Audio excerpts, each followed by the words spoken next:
উপর ভিত্তি করে আমরা যখন তদন্ত শুরু করি, তদন্তের এক পর্যায়ে আমরা এই ভিডিও ফুটেজ এবং ঘটনাস্থলের বিভিন্ন মোবাইলের লোকেশন এবং মোবাইলের তথ্যাদি বিশ্লেষণ করে আমরা এই মর্মে এই জায়গায় একটা গিয়ে সিদ্ধান্ত পৌঁছাতে পারি যে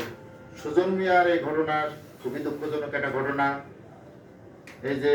নজির মিয়া নামে এক ব্যক্তি ওরফে মুজিব, তার প্রতিবেশী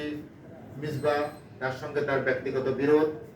এই বিরোধকে কেন্দ্র করে তিনি তাকে হত্যা করার পরিকল্পনা করেন এবং সেই হিসাবে একটা কিলার গ্রুপকে তিনি ঠিক করেন। সেই কিলার গ্রুপের মেকানিজমে ছিলেন রহিম নামে এক ব্যক্তি। তিনি এই রহিম হলো এই মেলার মাঠ থেকে মিসবাকে ভিডিও কলের মাধ্যমে দেখান কিলার গ্রুপকে, কিন্তু আসলে ওই ব্যক্তি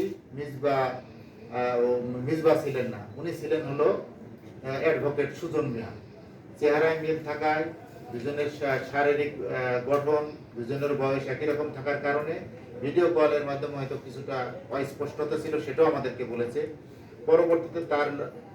গতিবিধি লক্ষ্য করে তিনি যখন ফুচকার দোকানে আসে, ফুচকার দোকানে বসে তারা তাদের কিলিং মিশনের অংশ হিসেবে যখন জানতে পারে, এবং ইভেন তারা কিন্তু শুধুমাত্র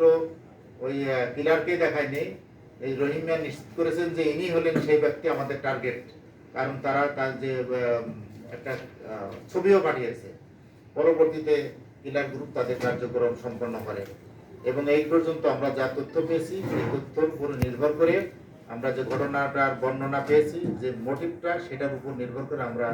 অনেক এভিডেন্স আমরা কালেক্ট করেছি ইতিমধ্যে, এবং আপনাদের কৌশলগত কারণে এবং ইনভেস্টিগেশনের সুবিধার্থে আমরা এর সঙ্গে যারা সরাসরি আরো জড়িত এবং অন্যান্য যে সমস্ত জিনিসগুলো ব্যবহার হয়েছে, চাকু, সেগুলো আমরা উদ্ধার করতে পারি।